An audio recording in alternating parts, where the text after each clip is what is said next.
everybody. I am Monica Morrissey, and I am here to talk about using my purpose to rebuild my life. And this is my story. I welcome you here, and I hope that you can take some nuggets from my talk and be able to maybe make some changes in your life to rebuild. So, I want to put you in this mode of imagine this pure, utter exhaustion. The kind where all you want to do is sleep. Every joint in your body hurts. You have an intense, all the time headache. I was working to get my master's degree in education to become an administrator. I was dealing with my parents' estate. Both of them died within 8 months of each other. I had two sons who were about 18 and 20, who wanted to be grown up, but still needed some support. A job where I was doing the work of two teachers because one of the math teachers left. To say I was tired was an understatement. My body literally felt like it was shutting down.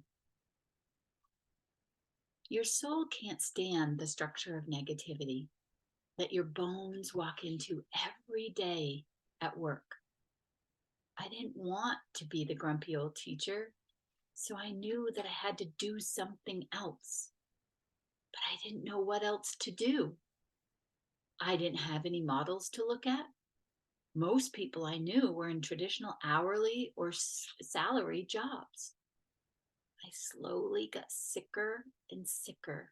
I jumped from doctor to doctor, being told I was fine.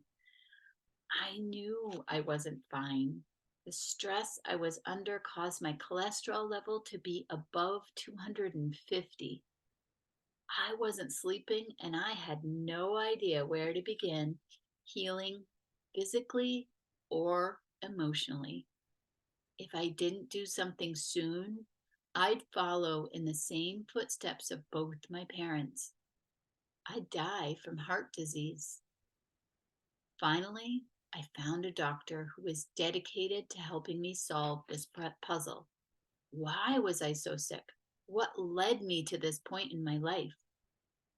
With a mixture of changes in lifestyle, focusing on my nutrition, targeted supplements, and some specific treatment for my diagnosis, something that no other doctor could figure out, I had Lyme, mold toxicity, and heavy metal toxicity. I was desperate to feel better. I wanted to live a life where I was healthy and could enjoy each and every day. I rolled my eyes big time when someone said writing was therapeutic and it may help me heal. I mean, I had heard of Louise Hay saying that all dis-ease was from our emotions, but what did that really look like? And how would writing heal me?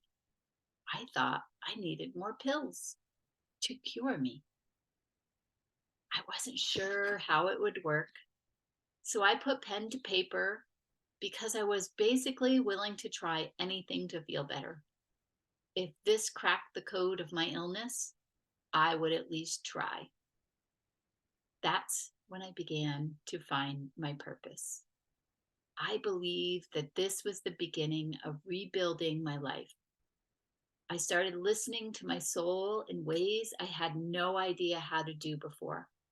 My transition to a new life out of public education was beginning and would eventually lead me to my business 4 years later. My first book was a 9-month journey to be born.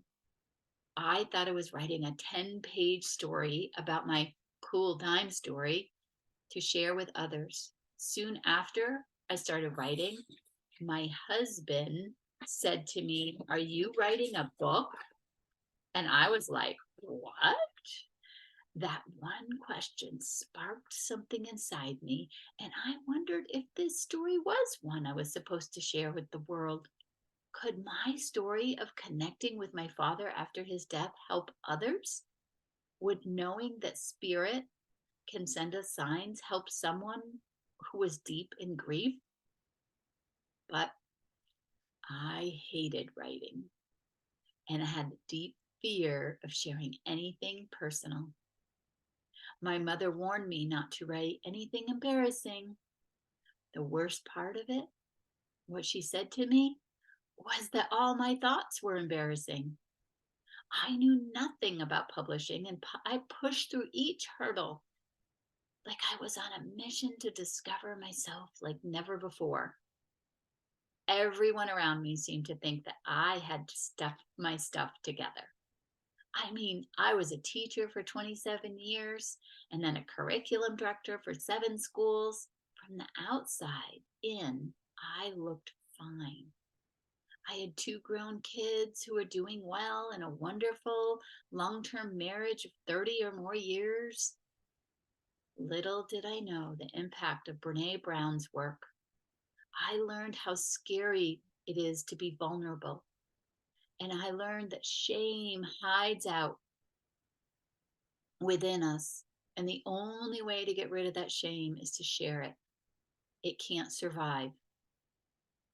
I decided to share the full me, the one who drank to cover up her emotions and gain what I thought was confidence in a bottle. It didn't work. I was suicidal at many points in my life, and I was someone who believed in God, the divine, or whatever that you want to call it, but I worked in a public education job, so I couldn't share that part of me. I shared how when I was little, I talked to spirits near my bedroom window.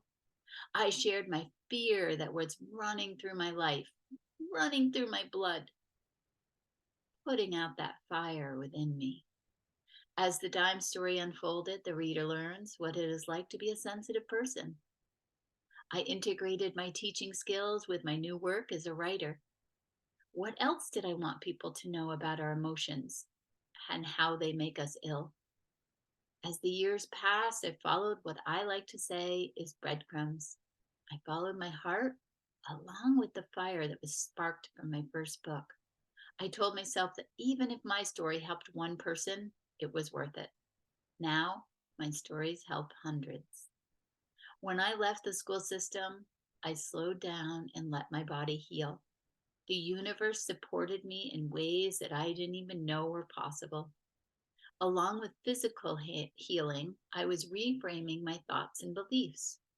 They weren't serving me anymore. I followed the breadcrumbs that kept igniting the fire within me. This fire had been dimmed before in my life. Could I really become something that I didn't think I could do? I had turned to math education because I flunked a writing exam in college. I didn't write when I was a teenager because my mom told me not to write anything embarrassing, which were all the thoughts in my head. So I stuffed down those feelings and went through life like I was fine. Now the question is, what spark inside of you needs to be lit? What lit you up when you were younger, but someone told you that wasn't the way to go? What were the expectations, getting a job, going to college, getting a pension, etc., that you went for, but it didn't light you up? Find the thing that is within you that you think you want to try and slowly transition by following only the breadcrumbs that light you up. Each thing you do will lead to another thing. My first step into this wasn't something that I expected, but I'm so very grateful that I took that step. My first step to healing wasn't the traditional way of healing.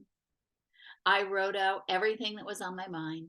The first draft was messy, messy, messy, but I learned to trust my pen and paper. It was a way for my soul to communicate to me. When we put pen to paper, miracles can happen and we can dive into our subconscious and things appear out of nowhere. Start writing, start with a simple sentence like, I'm ready for a change. And follow that wherever it leads you. Imagine what your life would be like if you could have anything you want. What would a typical day look like? What would you be doing that wasn't work, but that was work, but didn't feel like work? What fear is lurking around in the background? How are you going to face that fear to be able to move forward? Rewind if you don't if you didn't write down those questions. Rewind this video right now and write down those questions.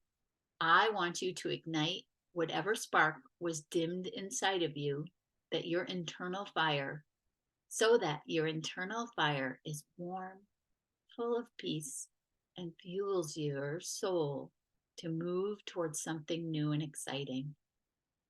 I wish you the best, and I hope that you find whatever lights you up.